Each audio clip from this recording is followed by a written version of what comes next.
गौतम बुद्ध को भगवान क्यों कहा जाता है जबकि वे ईश्वर नहीं थे? क्या भगवान शब्द का असल अर्थ कुछ और है? इस निर्विवाद विषय को विवादित, अज्ञानवशात, अनजाने में या जानबूझकर एक व्यक्ति द्वारा बनाया गया है। इस पर अधिक विस्तृत चर्चा यह नहीं की जा सकती। आनंद वाहिनी समूह से एक लेख प्राप्त हुआ है। वह पढ़कर हमें यह लगता है कि जैसे मिट्टी से बने सकोरे को भी एक प्रकार से मिट्टी का कार्य होने से मिट्टी कह देते हैं, वैसे ही गौतम बुद्ध विष्णु पुराण में वर्णित मायामोह नामक व्यक्ति, जो कि स्वयं में बौद्ध धर्म का उपदेष्टा है, के अवतार है। उन्हें कार्य कारण अभिन्न भाव से सीधे सीधे मायामोह का स्वरूप अवतार न कहकर सीधे भगवान विष्णु का अवतार कहा जाता है।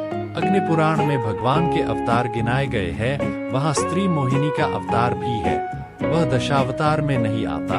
अग्नि पुराण अध्याय 16 में विष्णु पुराणों मायामोह का वर्णन करके उसे ही शुद्धोदनसुत होना बताया गया है। परंतु इससे बहुतों को भ्रम होता है कि भगवान के अवतारों के मध्य उल्लेख हो जाने से ये भगवान के ही अवतार है।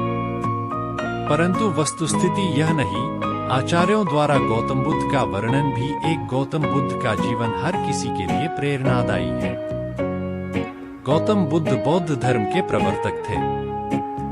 इनका जन्म 483 ईस्वी पूर्व तथा महापरिनिर्वाण 563 ईस्वी पूर्व में था। बचपन में उनको राजकुमार सिद्धार्थ के नाम से जाना जाता था। बौद्ध ग्रंथों के अनुसार गौतम बुद्ध के जन्म से 12 वर्ष पूर्व ही एक ऋषि ने भविष्यवाणी की थी कि यह बच्चा या तो एक सार्वभौमिक सम्राट या महान ऋषि बनेगा। 35 वर्ष की आयु में उन्हें ज्ञान की प्राप्ति हुई थी।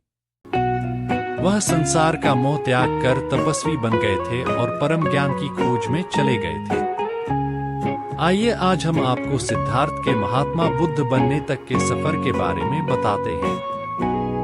से हुआ है। बुद्ध का गोत्र गौतम था। बुद्ध का वास्तविक नाम सिद्धार्थ गौतम था। उनका जन्म शाक्य गणराज्य की राजधानी कपिलवस्तु के निकट लुम्बिनी में हुआ था। बुद्ध के जन्म के 7 दिन के भीतर ही उनकी माता का देहांत हो गया था। उनका पालन पोषण उनकी मौसी गौतमी ने किया था। शिशु का नाम सिद्धार्थ रखा गया था।